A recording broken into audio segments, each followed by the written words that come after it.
Assalamualaikum warahmatullahi wabarakatuh. Jumpa kembali di channel Uli Wildan Nuryanto. Pada kesempatan kali ini kita akan membahas cara melakukan searching ya dan visualisasi referensi ataupun artikel dengan menggunakan alat bantu yang disebut dengan Open Knowledge Map. Nah, Open Knowledge Map ini berbasiskan web, jadi kita tinggal ketik saja di URL-nya sini adalah Open Knowledge Maps ya, kemudian kita .org.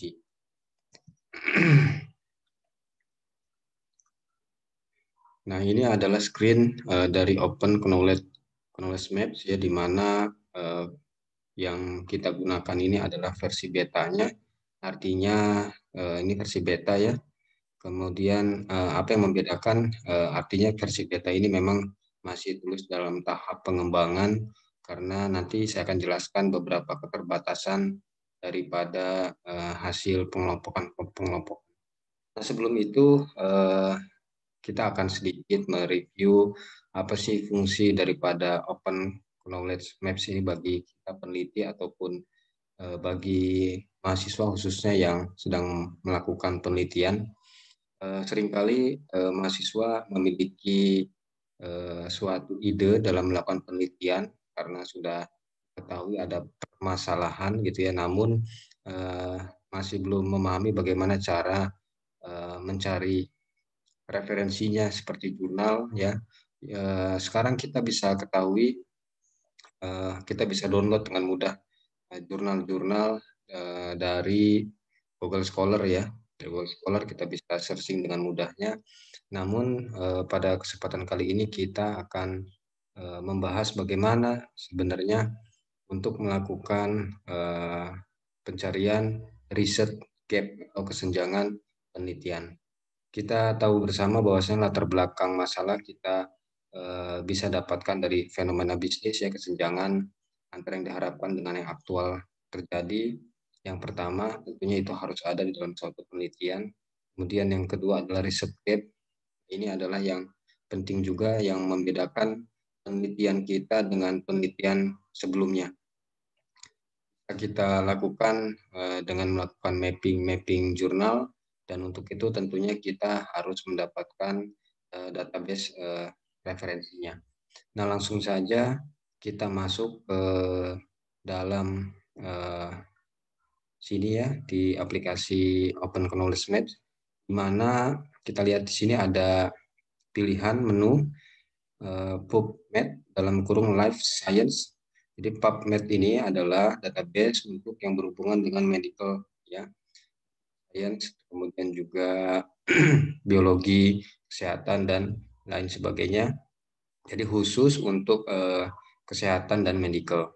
Sedangkan base adalah all discipline ya, semua disiplin science.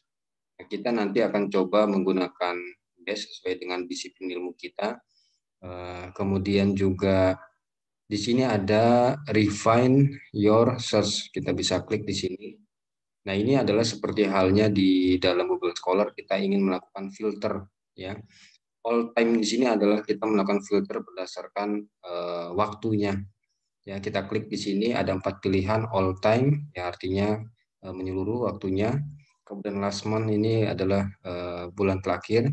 Kemudian last year 1 tahun terakhir, dan custom rank ini adalah kita menentukan berdasarkan batasan yang kita inginkan. Misalkan ini dimulai dari tahun, bulan, dan tanggal. Ya, kita klik di sini. Kita pilih tahun 2011, misalkan ini kita pilih 2011. Kemudian tanggal 7 Januari atau 11 Januari ya. Maka di sini lihat tahun 2011, bulan Januari, tanggal 11 from ya, dari tanggal segini sampai kapan? Ya, sampai misalkan 2021 bulannya Januari ya, tanggal 11 juga misalkan. Nah, ini. Nah, kita tergantung mana yang akan kita gunakan. Nanti kesempatan kali ini kita akan gunakan yang all time. Nanti kita akan bandingkan dengan yang 1 tahun ke belakang, seperti apa sih bentuk perbedaannya. Kemudian ini adalah most relevant, ini berhubungan dengan topik-topik yang relevan ya, atau yang most recent ini yang kekinian ya, yang terkini, paling terbaru gitu ya.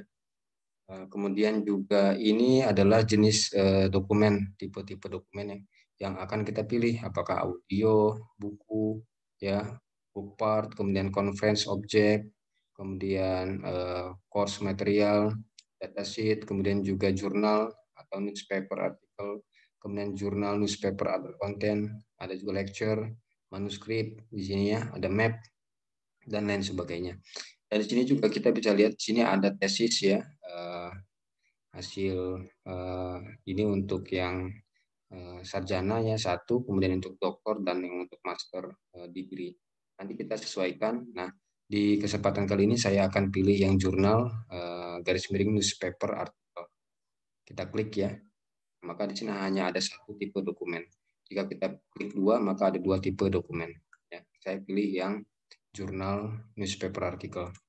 Dan ini adalah jenis quality ya, jenis quality nanti yang akan dikumpulkan oleh Open Knowledge Map yang high metadata quality. Nah, nanti sini membutuhkan abstrak ya, require abstrak minimum length ada 300. Sedangkan yang low metadata ini tidak memerlukan abstrak ya, tapi ini akan berpengaruh signifikan terhadap kualitas daripada peta yang dihasilkan ya.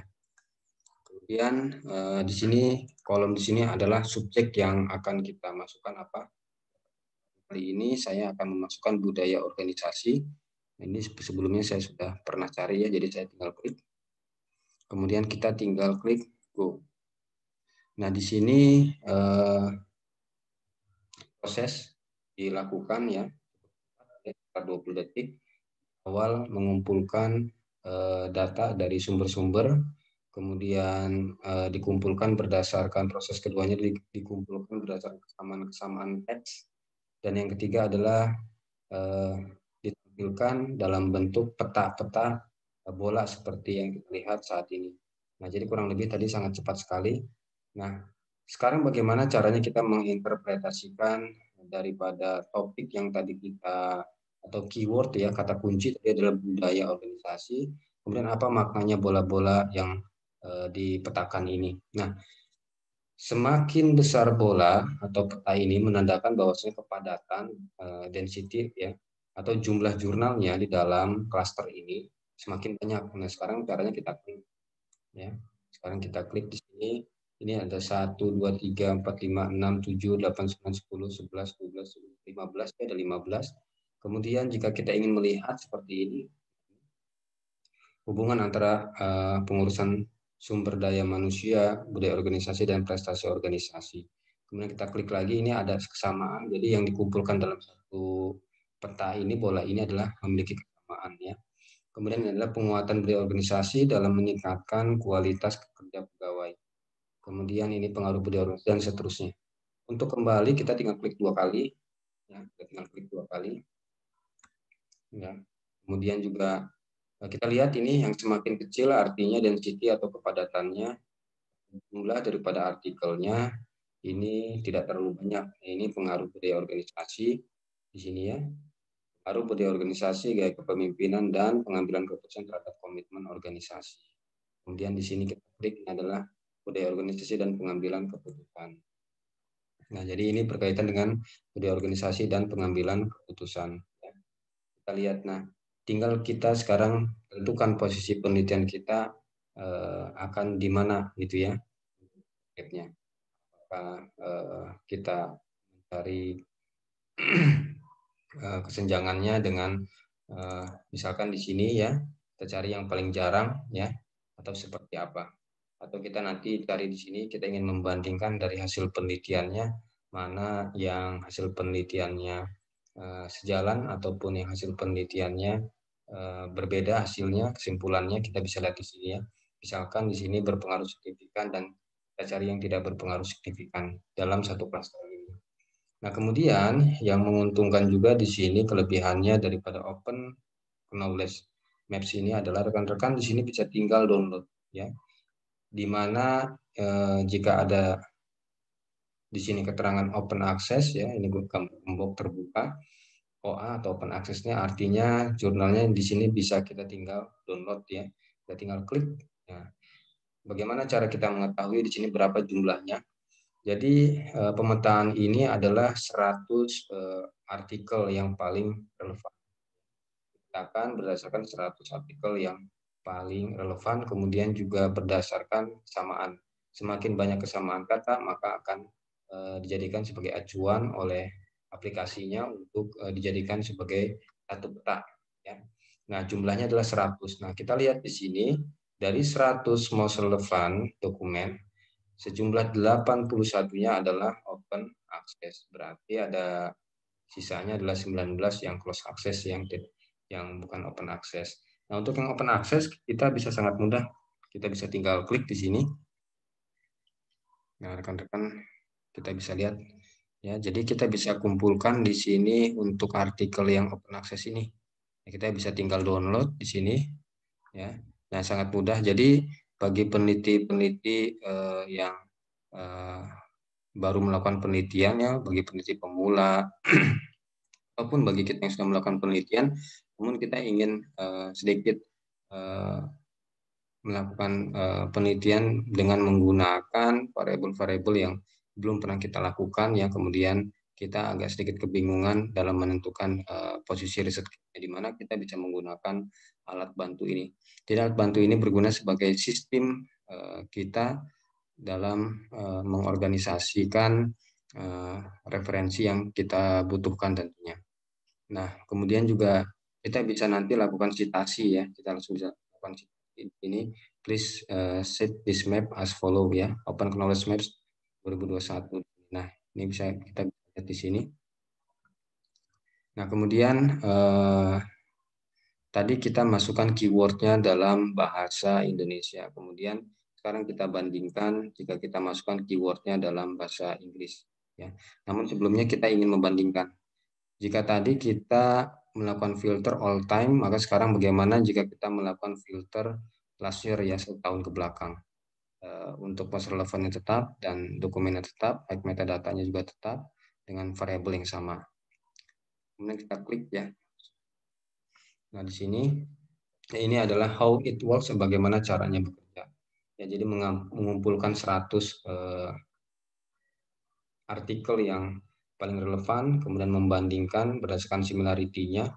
Setelah itu visualisasi ke dalam bentuk pemetaan. Nah, kita lihat di sini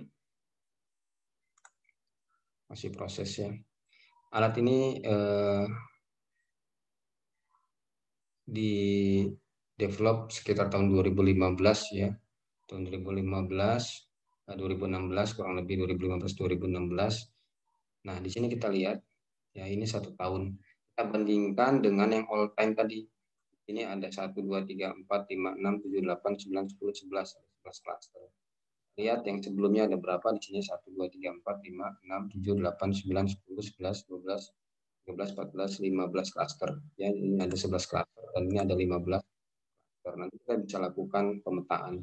Jika yang all time itu seperti apa clusternya, kita bisa rangkum lah ya. Kemudian jika yang 1 tahun ke belakang, yang paling terbaru ini apa yang diklasterkan oleh. Nah, kurang lebih seperti ini. Kemudian sekarang kita coba trial dengan menggunakan variabel yang sama, namun kita tulis dalam bahasa Inggris ya. Sekarang kita coba all time dulu, kemudian di sini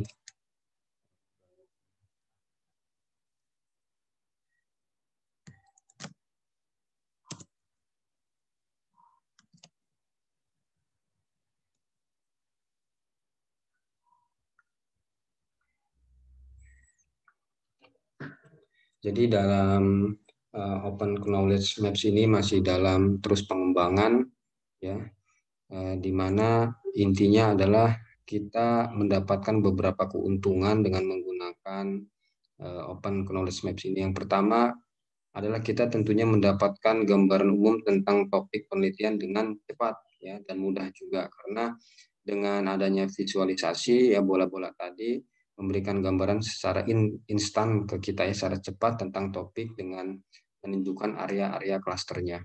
Kemudian juga dengan pengelompokan artikel ini memudahkan kita untuk mengidentifikasi konten yang relevan yang saat ini kita sedang coba cari.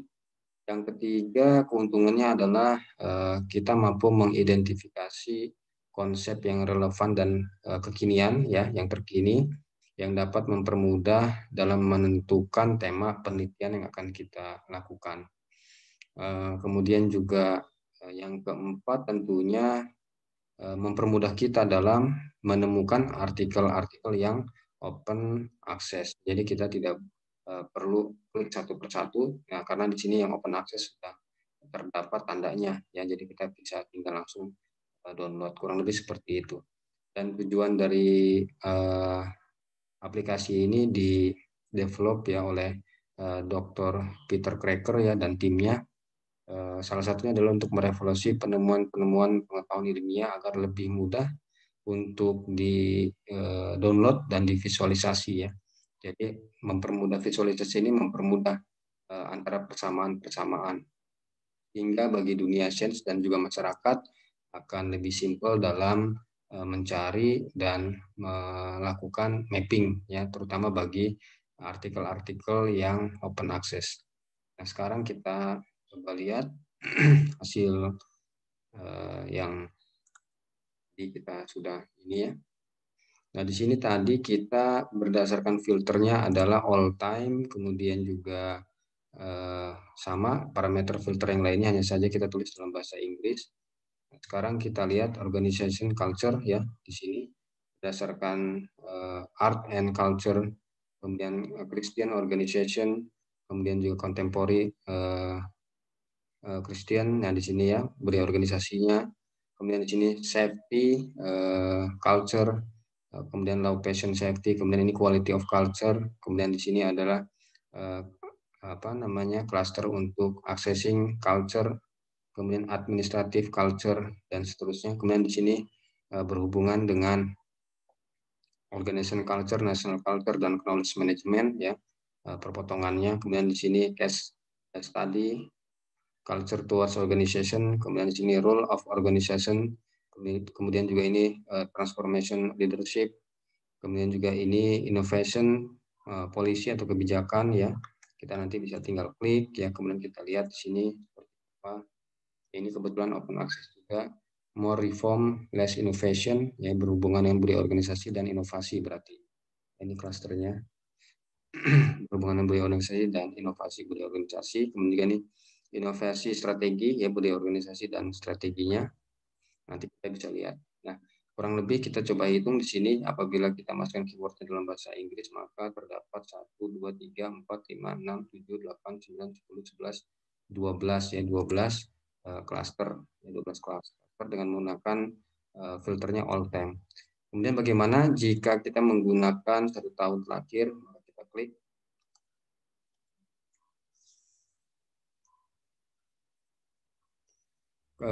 Ada sedikit pertanyaan sebelumnya, bagaimana aplikasi ini mendefinisikan artikel-artikel yang paling relevan ya. Jadi sistem ini menggunakan peringkat relevansinya yang disediakan oleh API ya, API PubMed dan API BASE, mana keduanya menggunakan kesamaan teks antara query atau keywordnya berdasarkan metadata artikel ya. Jadi ada metadata artikelnya.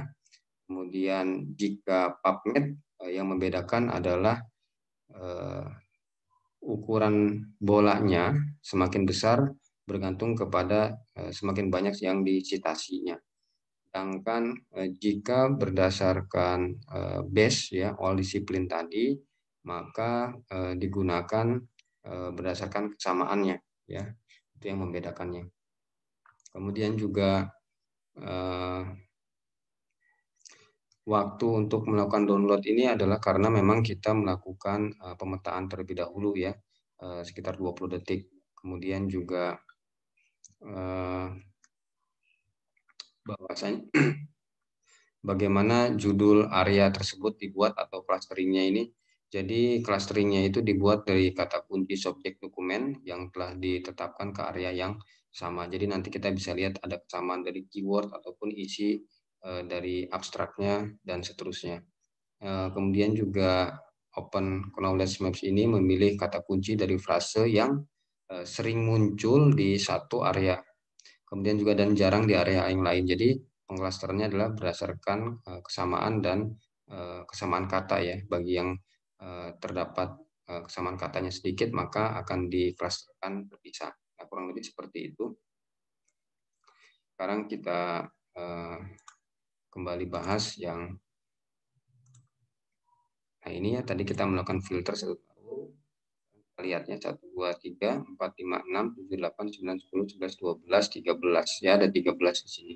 Nah ini berdasarkan safety culture ya kita bandingkan yang paling ini 1 tahun ke belakang ini communication certification ya komunikasi ya budaya organisasi yang berhubungan dengan komunikasi satisfaction communication ya kepuasan komunikasi kemudian bisnis imperatif empati bisnis dan seterusnya.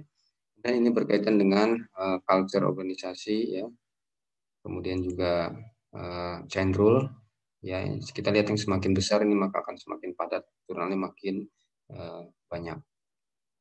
Nah, kurang lebih seperti itu bagaimana cara kita melakukan mapping ya, kemudian mendapatkan jurnal, kemudian juga melakukan justifikasi di mana posisi penelitian kita ini riset gap-nya seperti apa gitu ya. Cukup sekian di pertemuan kita kali ini. Saya undur diri. Mohon maaf jika terdapat banyak kekurangan.